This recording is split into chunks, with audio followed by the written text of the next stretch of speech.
Hello and welcome back. In webinar 1, I left you with the realization that you can take two paths when wanting to make a successful decision that will bring harmony to your life in all areas. Now, the one path is management and the other is inspiration. Remember that management means the same situation will be repeated again and again at some point until the lesson is learned. Let's say you are battling with stress at work. The stress will not disappear if you merely cope with it each time it arises. Likewise, if you give in to your child just to keep him or her quiet, the child will learn that to get their own way, they just have to make a scene and you will give in. If you find yourself feeling cut off from your partner, your feelings will not make a substantial change if you cover them up for a moment or few. What if you're facing a huge transformation, such as birthing a baby? You may choose to deal with things as they crop up, or you can prepare yourself on all levels, empowering yourself with the peace of mind that you're covering all areas. And all of these life lessons will raise their head again for you until you have mastered them.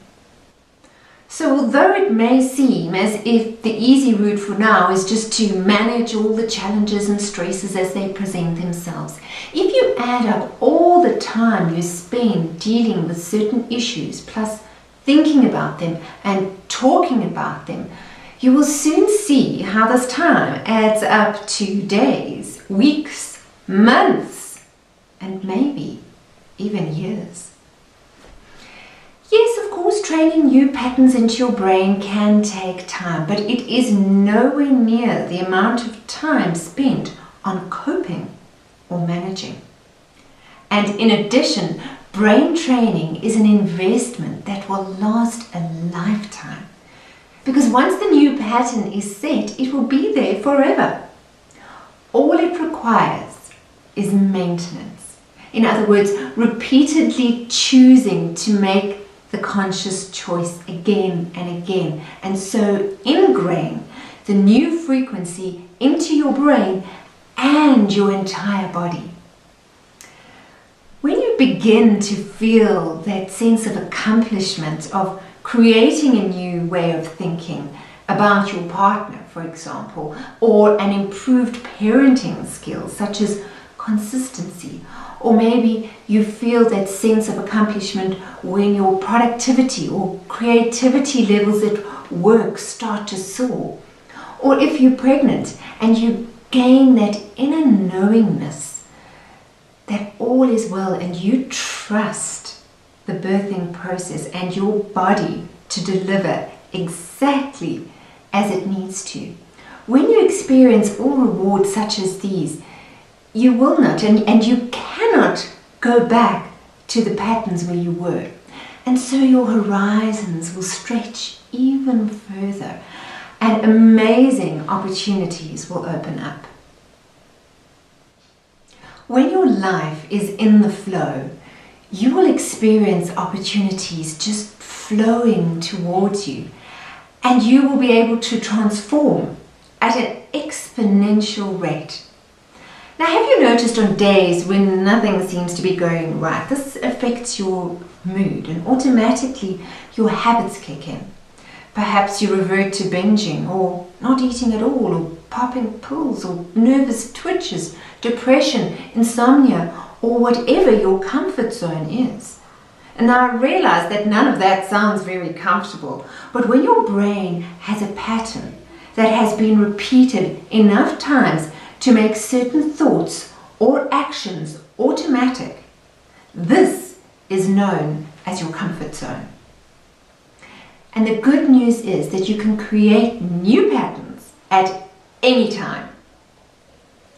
The sooner you choose to make conscious choices again and again, the sooner they're going to be reinforced, overriding the old ones.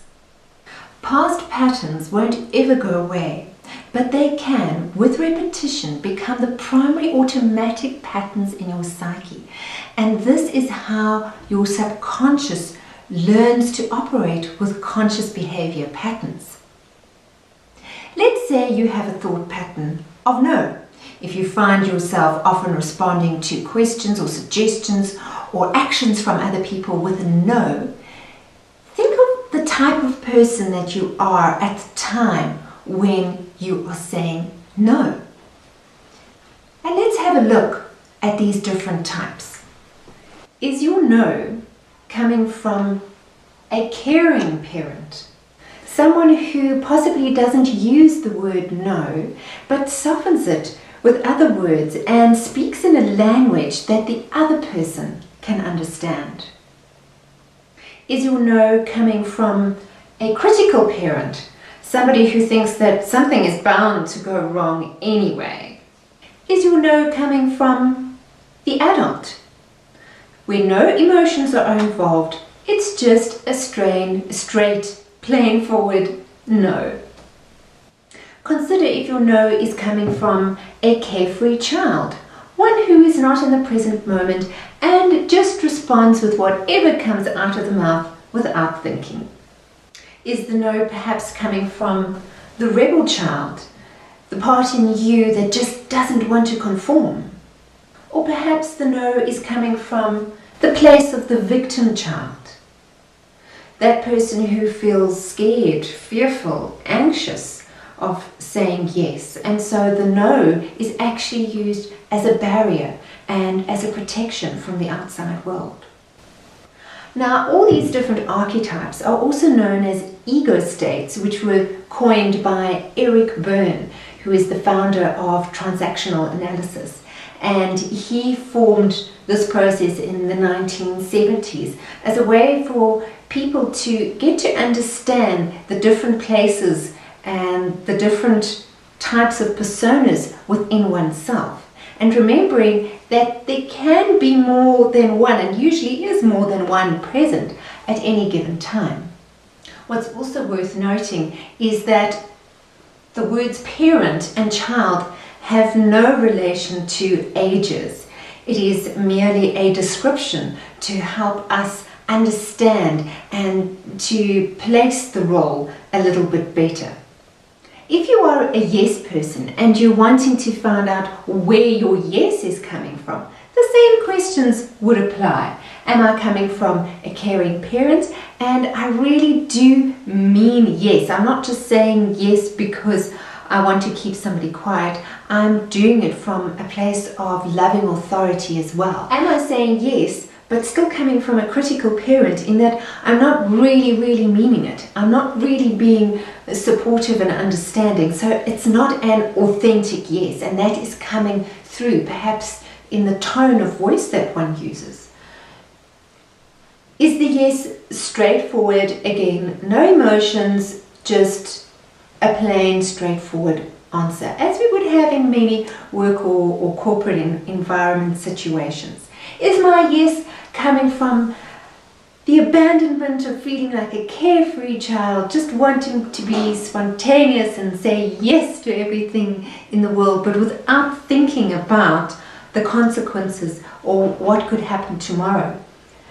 Am I saying yes to something from a rebel child point of view, something that I maybe shouldn't be saying yes to, but I'm purposefully saying yes to get back at somebody else, to annoy somebody, to push somebody else's buttons, or even to spite myself? Am I saying yes because I'm in the victim mode? I'm the doormat, I can't say no, and even when I plan to say no in my mind, when it comes to the situation, I just can't do it. I can't say no, so I'm a yes person. So if you're finding that you've got a yes inside of you that's quite frequent, where does it come from? Or where does the no come from? And this assessment can be used for any pattern of thought or communication. And the next question to ask would be, where would I like my answer to come from instead? Who should it be coming from? And what words or gestures would this person use?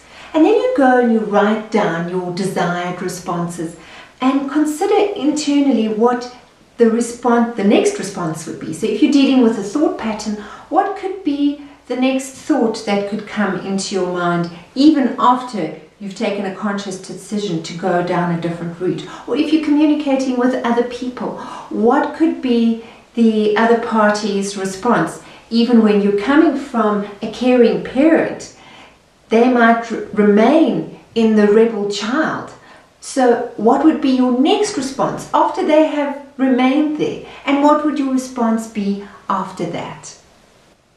What's important to remember is stick to the desired state, the desired persona or archetype you have chosen, no matter what. And if you do find that you just couldn't help it and you swung back into victim child, but you notice that, bring yourself back through words, through gestures, through a feeling inside you to the state that you choose to be in. And the key here is repetition, repetition, repetition. No matter how uncomfortable you may be feeling, that's because your brain is wanting to go back into the comfort zone of the pattern that it knows. So stick with that and know that that is where the discomfort is coming from.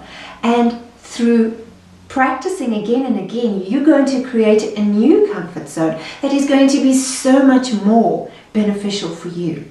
And sometimes it doesn't just happen in the first round. Most times it doesn't. It takes quite a few. It is persistence day after week, and writing down for yourself what works, what doesn't work, and how you can keep yourself, what words and what thoughts and what feelings you can support yourself to keep in your desired archetype.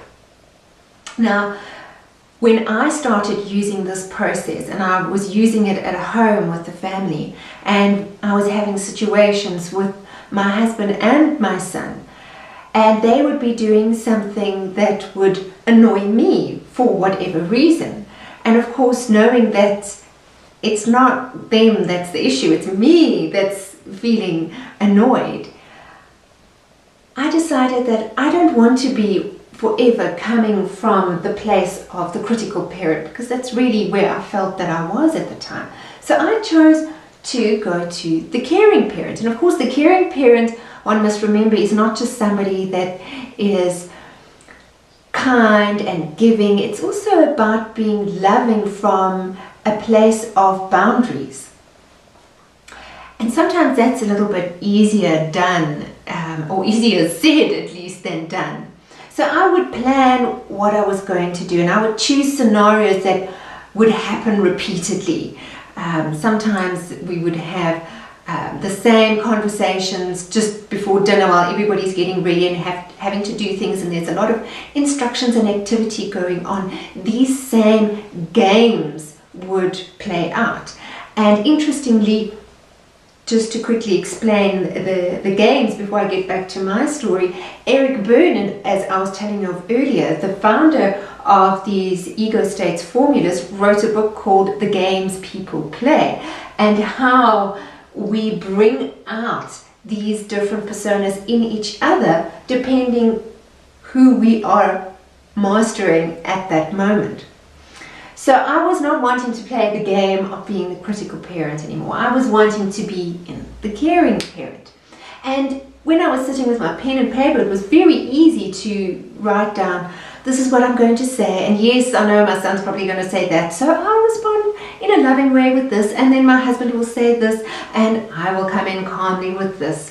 Well, it didn't quite turn out that way, and I felt this annoyance boiling up in me yet again, and also now getting very irritated with myself because I wanted to stay in the caring parent and I wasn't able to, and why not?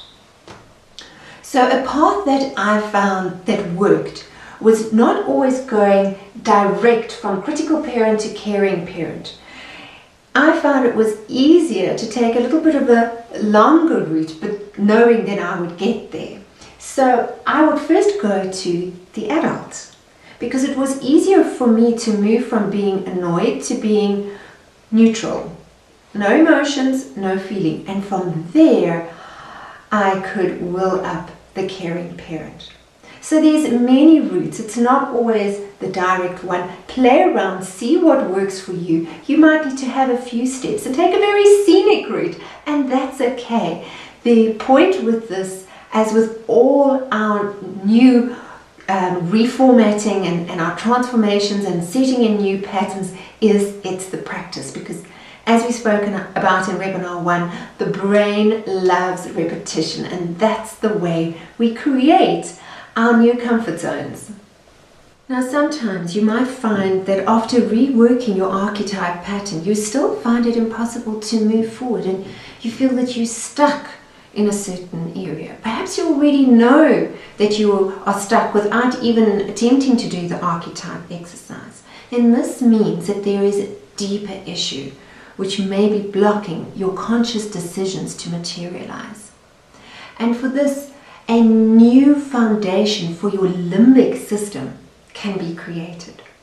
Because when your limbic has its home frequency and its comfort zone set at whatever your heart's desire, it could be love, peace, security, patience, vitality, strength and health and immunity. It could be wisdom, abundance. Then when you have set those as your primary base, then you will be able to commit to the conscious decisions you set for yourself. So how do we do this? How do we set our comfort zone and our home frequency in our limbic to that of what we choose? Well, firstly, we need to be aware. We need to be aware that there is a block and it is rooted deeply within us. And we have tried to let it go, but for whatever reason, it is still with us.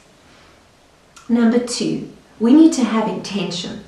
We need to have that will and that inspiration. We need to be at that place where we are ready to say, I am prepared to move forward and I want to move forward. Because sometimes we can't move forward because we are gaining something from the position that we are in.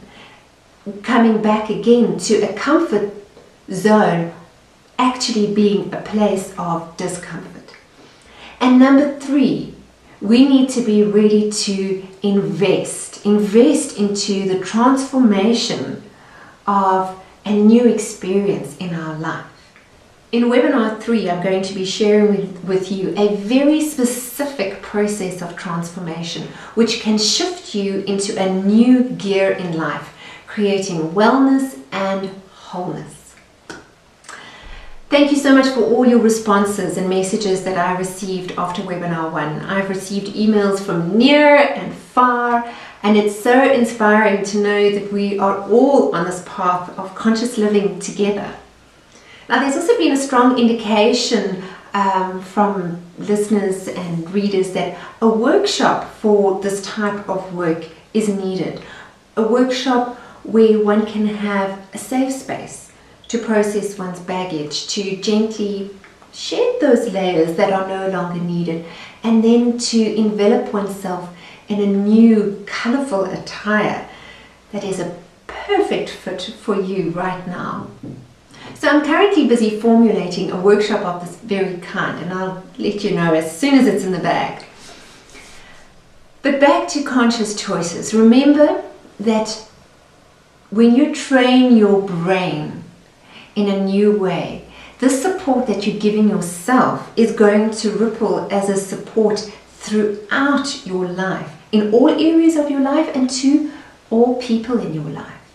You will find that your personal relationships will start to heal from damage. Mental clarity will be gained, and so your productivity and creativity level will soar at work.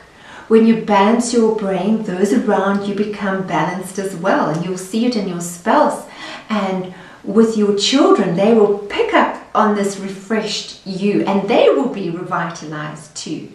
And all these happy signals that are being sent throughout your brain go throughout your body as well, helping your body to become stronger and to have more resilience.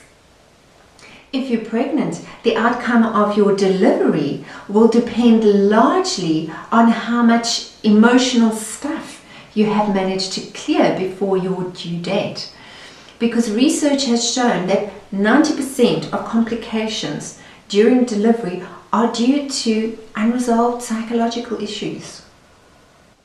So as you just heard, bringing harmony back into your whole life through balancing the different hemispheres in our brain is going to balance our emotions, our health, our intelligence, and our whole life, no matter what we might be experiencing at the time. And this is the golden formula for living a long, healthy, happy, and inspired life of purpose. I look forward to sharing with you the golden process in webinar number 3. I would like to leave you now with a question. If you were able to book a private session with me to work on your transformation, what would you want to focus on? What is it that you're wanting to clear? Please leave your answer as a comment below or email me on info@helenhansen.co. Please note there is no .za, it's just .co. Thank you so much for sharing this time, and until next time, be inspired.